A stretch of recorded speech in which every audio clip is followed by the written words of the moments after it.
Okay, good morning. We're talking about a quick 10-minute session for campaign denude. I was supposed to do it last week. We're doing it this week. Denude, D-E-N-U-D-E. I want to know why we have created, and I posted the campaign on my Instagram yesterday, and I will repost it in the shorts here on YouTube as soon as I'm done going live. I want to know why there are more jobs available with nothing other than an ID that require you to be naked or, bending back your boundaries and, moral beliefs in order to make any money, than there are opportunities to make money with clothes on at zero education levels. We are talking all of this shit. Pardon me for using that curse word. I've been doing really, really well with not cursing. This week's been rough. But for lack of a better word, everyone is talking all this shit about women and young men who are taking advantage of these opportunities online and in person, but mostly online, to sell photos of their bodies. Everyone talks shit about the OnlyFans girls and that entire culture. Why do we not have opportunities online to make an equal amount of money doing something else? Why do we still, and maybe that's the TikTok trend, maybe that's what TikTok is gearing up for, maybe that's the direction that they're heading in, but putting all of our eggs in one basket with just a TikTok platform, that's not going to be a win. We need to have this sort of campaigning here in the United States just as much as TikTok, which we all know from all of the weird Donald Trump rhetoric about Chinese terrorists coming through our TikTok and all of that. I don't know the validity. I'm not, a person who studies that sort of thing. I don't know the risks associated with it. And nor do I know the validity of that claim that has been made by our former president. What I do know is children who are aging out of high school are in such an impressionable stage of their life. If the parents from my generation are all on OnlyFans, what are the children going to do? And not the percent of people who are successful with OnlyFans is very, very, very, very small. You hear about the success stories. You don't hear about the tens, hundreds, of thousands, hundreds of thousands, millions even, I would feel confident to say, of accounts that are created and don't earn any money or don't earn enough money. And the ones that are successful understand that those have a lot of things going on in the background that you don't know about to be successful, or they're a mirage of success. Many of them don't even really have any money, and they just appear to be earning income. So for the campaign denude, I wanted to focus on finding a way to take that message that we are pushing our youth in a direction that, if we don't pump the brakes on soon, will be forever, changing the world and inescapable. And by soon, I mean immediately. I have noticed urgency with this topic for about 10 years now.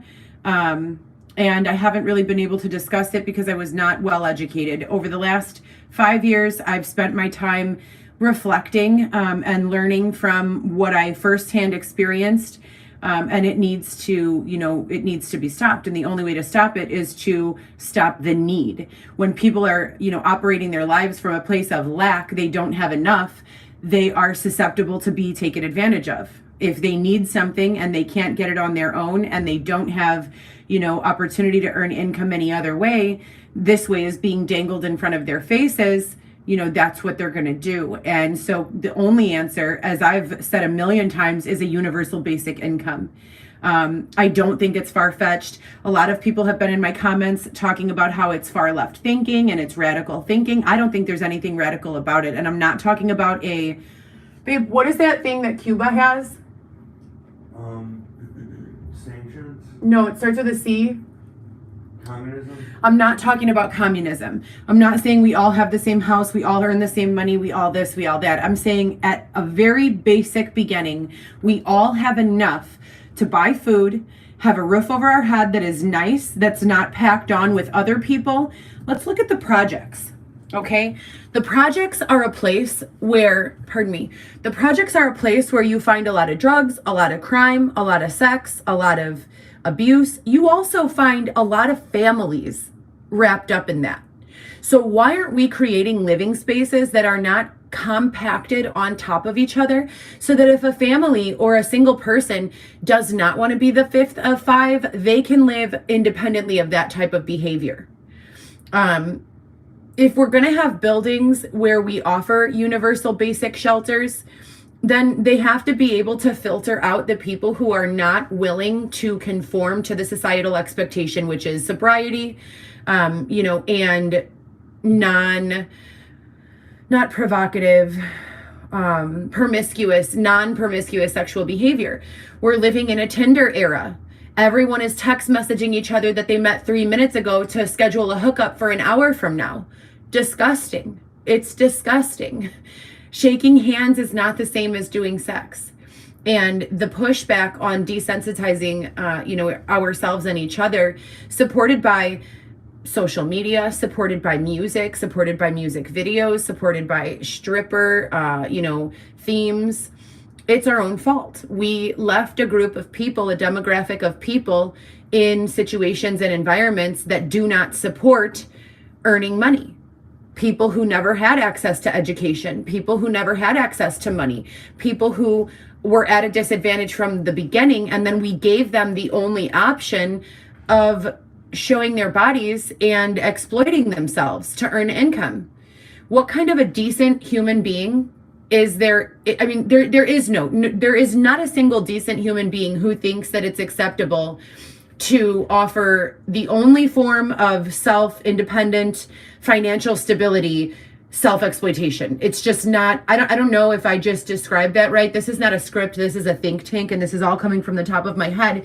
But there is no person who has a moral compass who thinks that the only way a person should be able to support themselves is by becoming a stripper. And I'm not against strippers. I get it. Okay, I've been there. I get it. 100% I get it. What I'm saying is I'm actually very for the strippers, for the, people who don't have opportunity. Why do they not have other opportunities? Having one child, is and then working a minimum wage job, it doesn't work. You have to then rely on the government for daycare. You have to then rely on the government for housing and TANF and LINK. So if you want to get independent of these government programs, you have these people find themselves having little choice.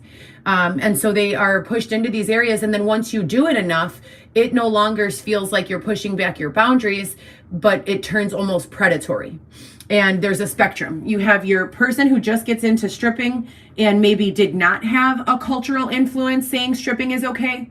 And then you have a person who has a cultural influence who says stripping is good. It's the way to go, get it, girl, right? There are two different starting points. The person who grew up in an environment where it was not okay, they're going to be, back here. When we talk about reeling it in, they're going to be more sensitized, more, on the fence about doing it. The one who thinks it's okay, they're going to do it, but they're going to end up way back here. And what I mean by that is, well, the person who thought it was bad to begin with will probably end right here.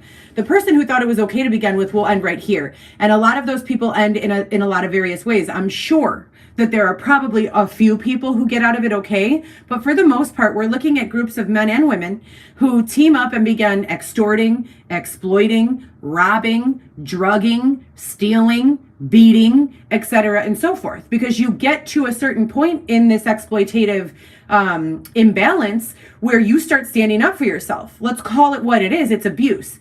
Shake your ass in my face and I'll give you this $1. Here you go.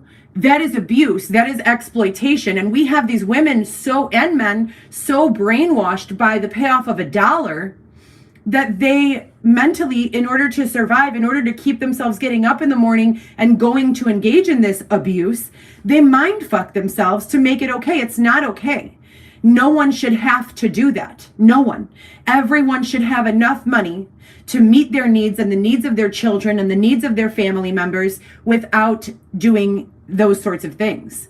And then we sit here and judge those women, and we call those women loose, or men, and we say that they want it when they get sexually assaulted and they asked for it and all of these things. They most certainly did not ask for it. this culture has been, the blueprints for this culture have been being laid down for generations and generations before ours. And now it's my generation and our children's generations who are going to pay the price for it. So everyone needs to really please get involved in coming up with and brainstorming and think sessioning, a bunch of ways to communicate these messages and solutions. We can have, there are content creators who create content who support these missions. And then there are also people who are not online, who are not showing their face, who are sitting at home, who are tech savvy, who are, political candidates, who are take your pick, and they need to be working on resolution and solutions to all of these problems that have been created. If someone is unwilling to open their mind to these topics, they need to go, period, plain and simple. Maybe walking around outside will help them, for several months, like they forced us to do. I was never sexually exploited by choice. I was sexually exploited because I had none. I was operating from a place of lack and someone saw opportunity. This woman has none. I want to help her get some so she can help me get some. All it's going to take is a little finessing. And that person was intelligent. But what did they use their intelligence for? And I'm not unique. There are a lot of women like me who 100% started out very prude, never wanted anything to do with that lifestyle. And because of necessity, more than we even know, more than we'll ever admit, because of necessity, have been forced, for a lack of a better word, extorted, coerced by lack. So if lack is the common theme, poverty is the common theme, there is only one answer. And that's to solve poverty. We have to solve poverty. So Operation and Campaign Denude, I'm going to post it here in the shorts after I'm done with this. It's not about, being, it's not about not wearing a bathing suit to the beach, right? Let's put it that way. It's about not feeling exploited, pressured, or forced to be a part of any sort of sexual behavior that you don't feel comfortable with, including but not limited to photos, videos, private engagements, you name it, as a result of living in poverty.